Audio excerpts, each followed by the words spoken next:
But getting back into the Huskies basketball team.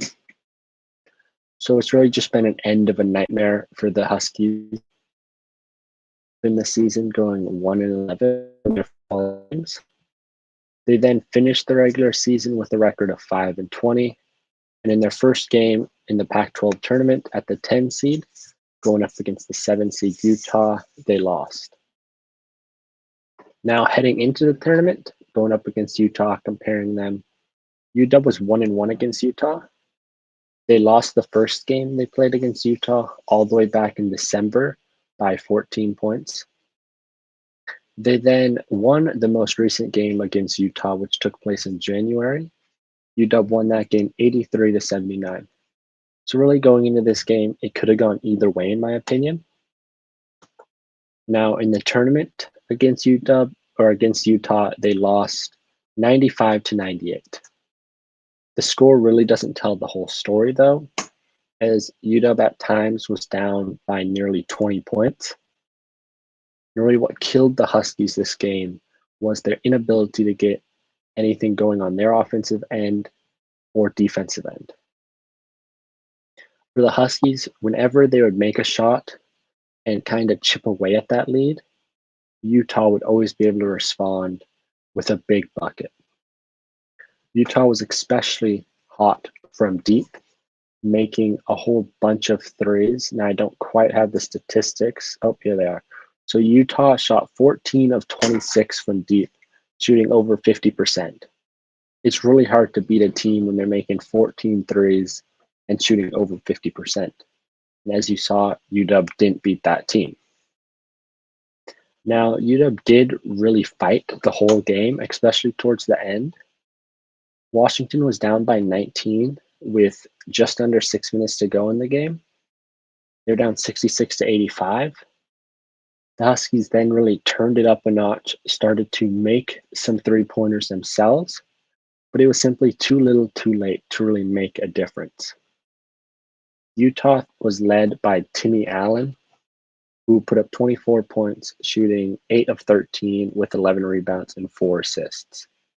Behind Allen for Utah was Alfonso Plummer, who was really a heartbreaker for Washington, as each time the Huskies would make a three-pointer, chipping away at that lead, getting it down to single digits, Plummer would answer with a three of his own, as Plummer put up 21 points and shot 6 of 11. All 11 of his shots were three-pointers. Overall, the Utah's offense was just too much for the Huskies to handle and for the Huskies to overcome. For UW fans, the score in the end might look like the game was a lot closer than it actually was, as UW really was actually going to need a miracle to pull off the game in the end, as they dug themselves in such a deep hole. At points with just a minute to go in the game, the Huskies were actually down 9 points. Now, Utah kind of struggled from the free throw line, just giving the Huskies a glimpse, but that glimpse was really never going to actually be enough. The Huskies were really just prolonging the game, which in a Pac-12 tournament game, that's what you'd like to see, and that's what you'd expect from a team. The Huskies showed heart by doing this, and that's one thing that the Huskies have really showed all year long. Even in games where they lose by 20 plus points, the Huskies often will have their starters playing the majority of the end of the game, if not all the way to the buzzer. If you've got a bad team with no heart, then you've got a complete culture change needed before your team's even going to be nearly competitive enough to win a lot of games and make some noise. Now, that's not these Huskies. They have heart. They have that fight. So as long as they have that, I feel that they'll be able to compete and just win some games, make some noise.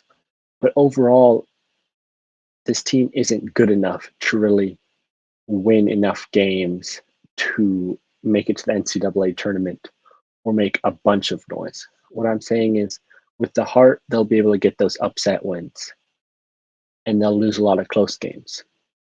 Now, they'll still get blown out quite often, but with heart, a team can do a lot. I mean, in March Madness, when there's a Cinderella team, do you really think that's the better team? No, they simply had more heart in most cases and maybe got a lucky bounce here and there to keep them winning. Now, this Husky team is going to need some serious help if they want to compete next year, as they don't have a very strong recruiting class and they're losing both Amir Wright and Quade Green, two key contributors.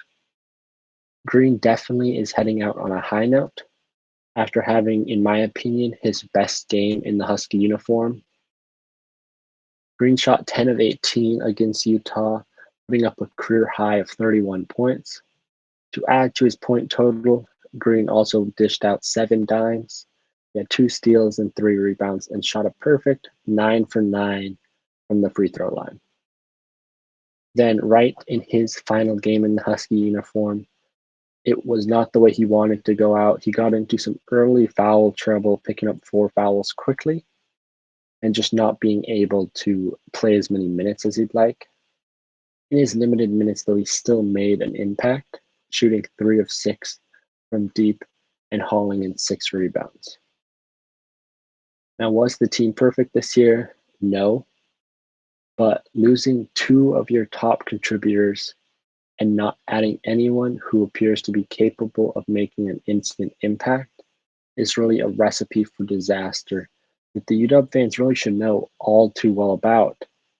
As well, quite frankly, that's what happened this year. Last year, the Huskies lost their 3 top contributors. They replaced those guys with a couple of transfers who really were not capable of filling those shoes they were left behind with Isaiah Stewart, Jaden McDaniels, and Nas Carter. As much as I want to say this Husky basketball team's future is bright, I can't.